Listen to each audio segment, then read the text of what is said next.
Hi Year 6, welcome to Friday's history lesson and your very last lesson of home learning before we are back at school on Monday. So our I Can today is I can compare the similarities and differences in the experiences of children during the Second World War. But before we go into the main part of our lesson, we're going to start off with a little recap, just like we've been doing in the last couple of our history lessons that we've been doing. So our first question in our recap then are which countries made up the Axis powers in World War II? So you're going to have to cast your mind back to that very first lesson. So pause the video now and try and write down the answer to that question. Okay, the Axis powers then were Germany, Italy and Japan. Those three countries together made up the Axis powers. This follows on to our question 2 then for our recap. Which countries were their allies? So against Germany, Italy and Japan, which were the main countries that made up the allies?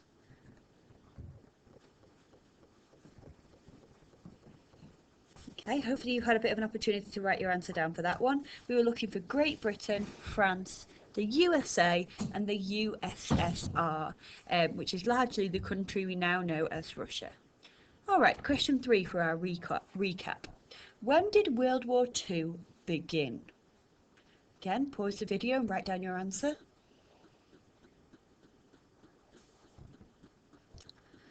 Okay, hopefully you wrote 1939, but even better if you managed to remember that it was on the 1st of September 1939. Okay, question 4 for our recap. When did the Blitz start? Pause the video now and have a go at writing down your answer.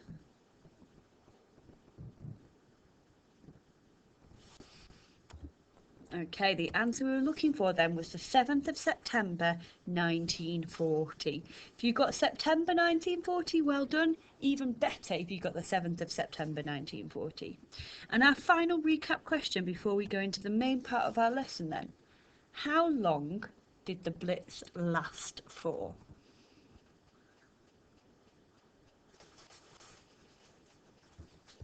Okay, and the answer to that one was 8 months and 5 days.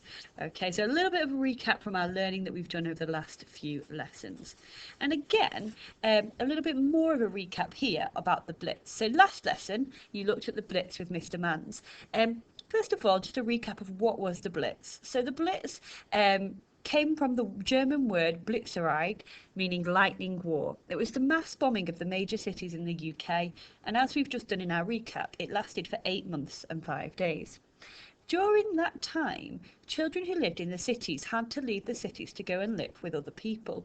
And these are often people they were always people not known to them in the countryside. So the children were evacuated to the safety of rural areas of Britain.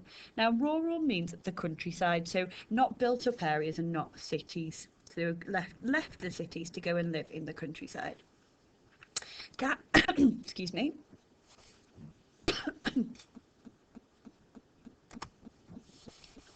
Towns and villages in the countryside, so rural areas and farming areas, were not targeted by the German bomber planes as much as the cities were. So children would be much safer living in the rural areas. So the areas in red on this map here, those are the areas that are the city areas that were targeted by the German bombers, whereas the green areas on that map, they're the rural countryside areas where people would be safer from the bombing raids, and that's where the children were evacuated to during the war, to the green areas.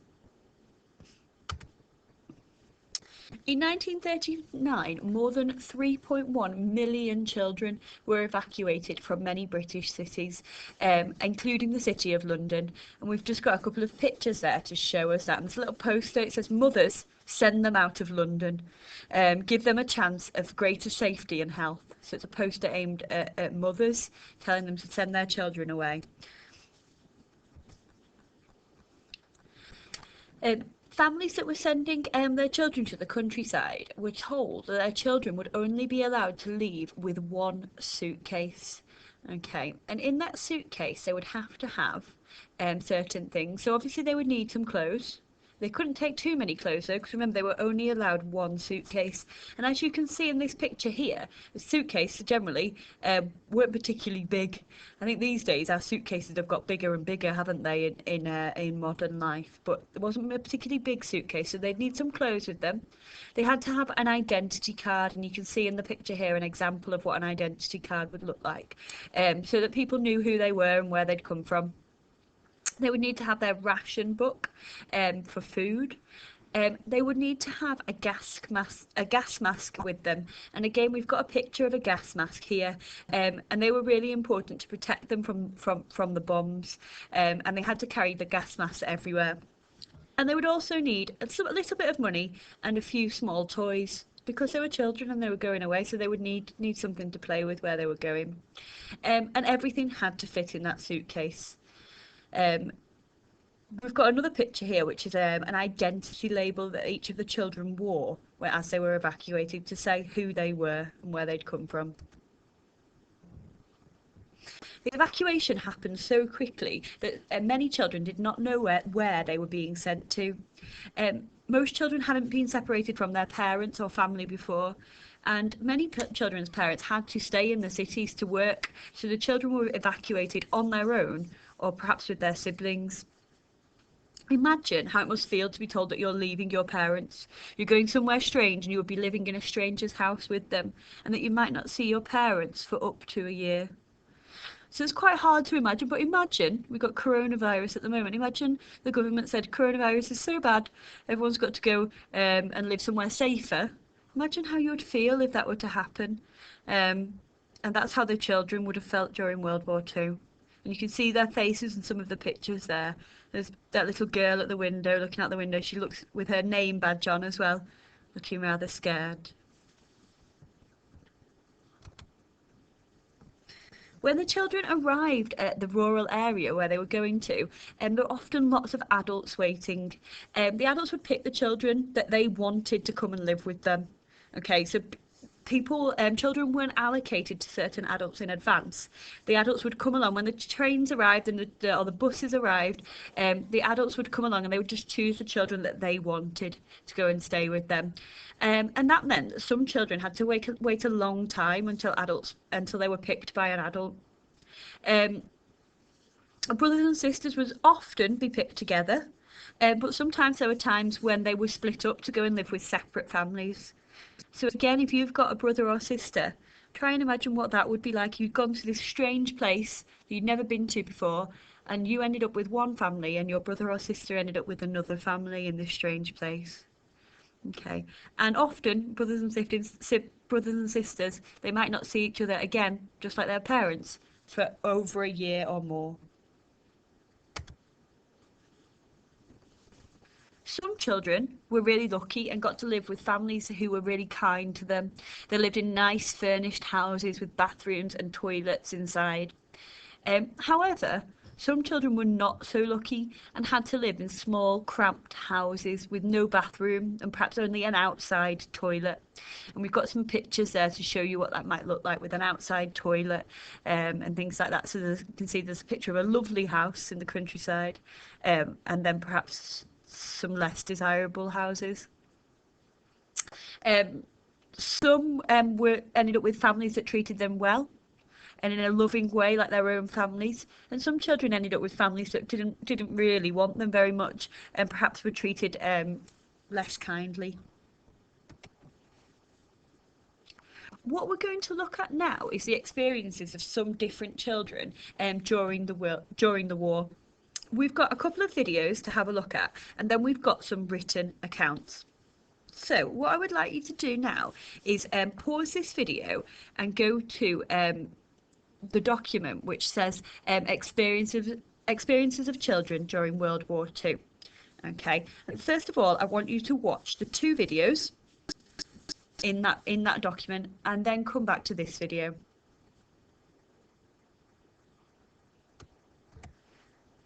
Okay, hopefully you've had the opportunity to watch the two videos then at the top of this document.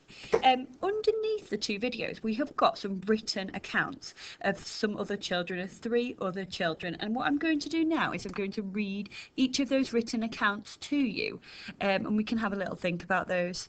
So the first one is an evacuation from Bootle, which is near Liverpool, to Herefordshire, okay, which is in the countryside. And this person said, when our bus arrived at Holy Trinity Church Primary School in Southport, a crowd of would-be billet mothers were waiting by the gate. We had to run the gauntlet to get into the schoolyard, and as I dragged my reluctant brother by the hand, I heard a lady remark, "I like the look of that one," the girl. I remember feeling a strong resentment at the slur on my brother and the cattle market atmosphere. Okay, so there's a lot of tricky words in that one, but this is the account of a girl who says she describes arriving in the schoolyard, and a lady saying she liked the look of that one. Okay, she liked the look of her, the girl, not so much the brother though, and therefore she said she feels a strong resentment. That's resentment means like a kind of hatred towards the woman for sort of choosing her rather than her brother. The next account, it says this is a 3-year-old's recollection. So the person who was given this account was 3 years old at the time they were evacuated. So we've talked about children being evacuated and how they might have felt. But imagine being only 3 years old. Okay, this is what this account says. Mum made him sandwiches to eat on the train. All there was to eat at the time was dry bread and mustard powder, which was made into a paste with water. These mustard sandwiches were carefully wrapped with him, with Mum saying over and over, "I am so sorry, David. I am so sorry." Okay, and so in that one, it's a bit of an account of the sandwiches that he was given to take with him on his journey, but also the guilt that perhaps his mum was feeling at sending him away. And then the final one that we've got here, and this is somebody who was evacuated from Folkestone to Wales. And this is a bit longer, this one. At the outbreak of the war, almost immediately we were told that school would close and that all the pupils and teachers would be evacuated. We didn't know where we were going, but we're all assembled on the station platform with gas masks and labels tied to our buttonhole, like a luggage label. My brother went to a different school and was put on a different train and sent to a different area of Wales. We went to a small village in South Wales, and it was quite difficult to mix with other people in our village, as they didn't really want us and felt that we were being forced to take us. Anything that we wrote home was severely censored by the people that we lived with. The family that we stayed with had a son who was older than me, whose favourite game was to beat me with his stick, which his parents thought was fun, and any parcels that were sent to me by my parents were searched through by the people who I was staying with, and things like sweets, before they ever got to me. After 3 years, like many others, I ran away, and I was caught and sent back to my family, where I was severely reprimanded for stealing some bread, which was rationed. After a short time back in Folkestone, I was then sent to Devon, where I couldn't have been more happier, and the experience showed me that there are two sides of being an evacuee. And when I was reunited with my brother, neither of us recognised each other. Okay, so that's quite a nice one, that one. I think there's some similarities in that between that one and the video that you watched of the lady for our first story of an evacuee. So both of them were sent away to live with families who already had children of their own. And I think this one's quite nice because he sort of tells both sides of being an evacuee.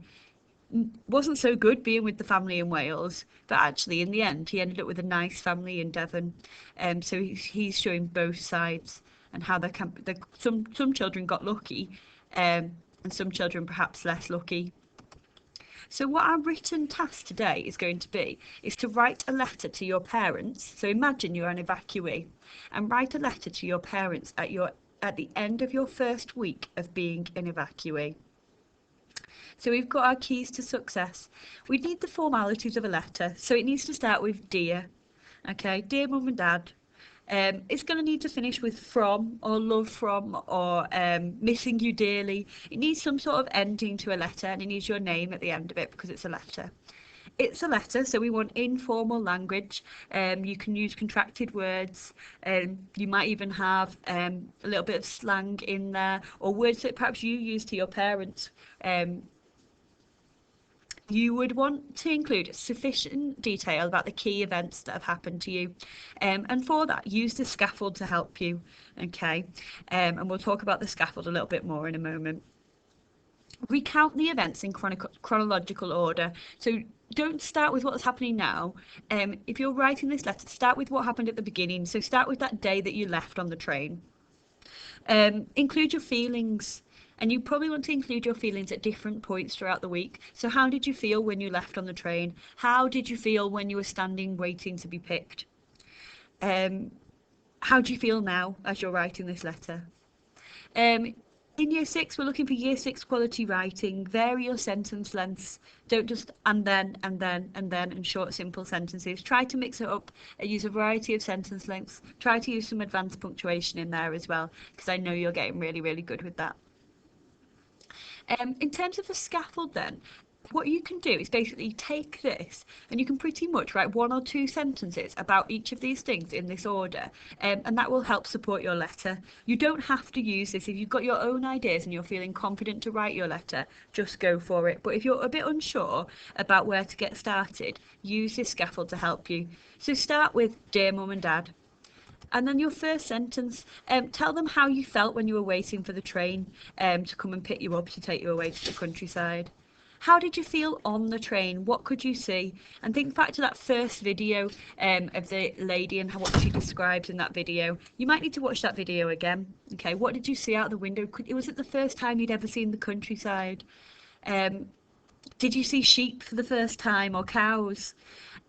When you got off the train, what happened to you? Did you have to wait for a long time to be picked? Were you one of the first children to be picked? Where were you? Was it in a school? What happened when you got off the train?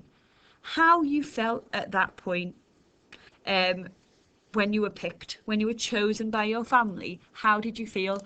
Or perhaps you might want to describe how you felt at that point when you were waiting to be picked, if you were waiting a long time. Include what your new family was like. Have you ended up with a kind family in a lovely big country house? Are you in a small house but with a kind family? Are you in a not so good family? Perhaps there's older siblings that aren't very nice to you. Are you in one of these homes where you have to go outside to go to the toilet? And then obviously lastly, finish it with from. Okay, and that could just be simply from, or it might be a little way of signing it off. If your parents have a nickname for you or something like that, or if you want to say I can't wait to see you again, you could finish it off with that. And finally, the stretch activity today is to write a paragraph comparing and contrasting the different experiences of evacuees during World War II. So once you've done your letter, this is like an additional activity if you want to choose to do it. So we want the letter, but then you could have a go at comparing the experiences. So talk about the different experiences of different children.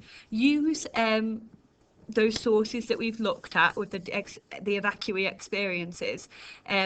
And you could do a bit of your own research as well, if you like, to enhance that paragraph if you're choosing to do the stretch today. Okay, year 6, that's all from me. I hope you've enjoyed that lesson, and I hope you've learnt a lot from it. I look forward to seeing you on Monday. Bye.